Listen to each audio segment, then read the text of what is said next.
খোদা,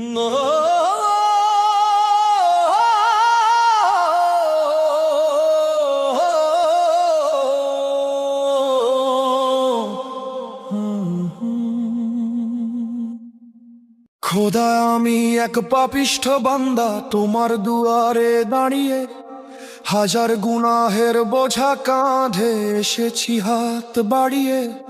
সারাটি বছর কেটেছে মোর ভুলের অন্ধকারে, আজ শিয়াম সেজেছে প্রদীপ হয়ে আমার ভাঙা ঘরে। তওবা কবুল করো মাওলা, আমি দিশেহারা, শুকনো ঠোঁটে তোমার জিকির, চোখে জলের ধারা। তওবা কবুল করো মাওলা, আমি দিশেহারা, শুকনো ঠোঁটে তোমার জিকির, চোখে জলের ধারা। তওবা কবুল করো মাওলা, আমি দিশেহারা, শুকনো ঠোঁটে তোমার জিকির, চোখে জলের ধারা।